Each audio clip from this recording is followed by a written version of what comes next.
vile nianza kutumia baiskeli imeniwezesha kutumia 15 minutes na nikiwalk natumia like 1 hour and a half ama nikipanda matatu na spend kukuja 30 bob kwenda 30 bob.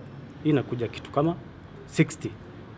Inategemea na rush hours unaweza pata ni 50 bob, saa zingine ni 50 bob. So unapata kwa siku unalipa 100 fare.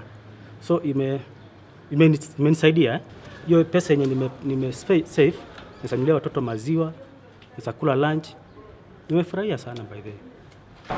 I'm here in Buruburu, which is in East Nairobi, and it has mainly working class citizens. People that are casually employed and those that have permanent jobs. People here get around by mainly walking or by taking matatus. But I'm here to meet with an entrepreneur named Wycliffe Oweru, who's transforming a bicycle company into a social enterprise, hoping to get more people riding their bikes to work. My name is Wycliffe Oweru Maina, and I'm the Chief Operating Officer for Playguru Limited. It's more of a sports solution company that seeks to promote bicycles and cycling in Kenya and Africa, both as a recreational activity and as a transport mode. The initial customers were just middle-class Kenyans who are buying bicycles for leisure, either for their kids or for their own. And it grew to diplomats, the likes of United Nations. But over and beyond that, back in 2012, that's when we got a fresh lot of customers who would not afford to buy the bicycle cash. They would prefer to pay us in piecemeals. And this was the bulk of Kenyans, walk to work. And that's when you notice the big segment and the big opportunity. We approached one company by the name Out of Limited. We talked to the managing director and told him that his employees actually need bicycles. And he was game for it. But to our surprise, all these guys live in different neighborhoods. Some live in Mathare, Dandora, Kayole, the likes. So when they were going home, their friends would ask them, where did you get the bike from? And they were like, there's this guy who came to our company, talked to the managing director, and we have bikes.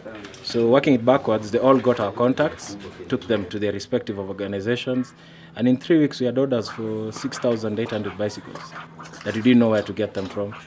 So then is when we started the long journey into thinking of how to set up the assembly line. We are going to empower millions of Kenyans or Africans in the long haul who walk to work. Some spend 4 to 6 hours a day walking. We are going to create more man hours from each person.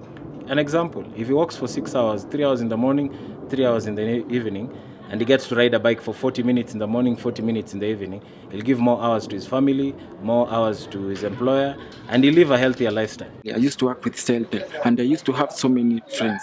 We used to trek from here, from Kayole to Celtel headquarters, Mombasa Road.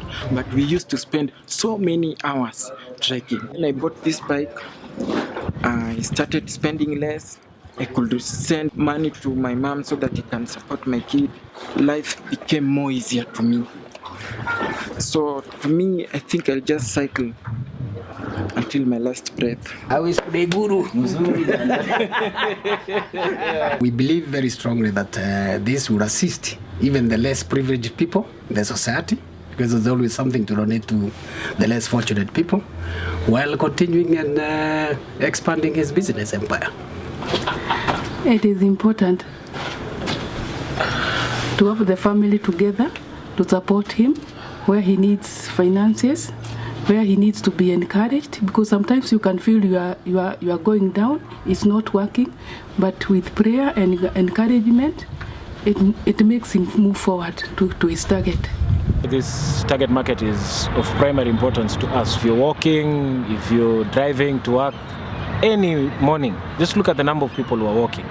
Most of us, whether driving or walking in Kenya, or in Nairobi to be specific, we move from home to work on an average radius of between 15 and 25 kilometers, which is rideable. So if you look at the number of customers that we ideally have, which is the opportunity, this will really be big.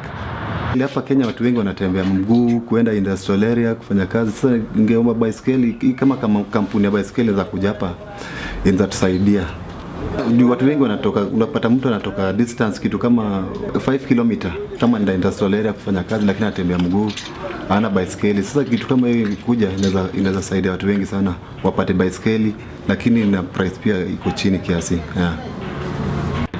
So for us, that's the real story.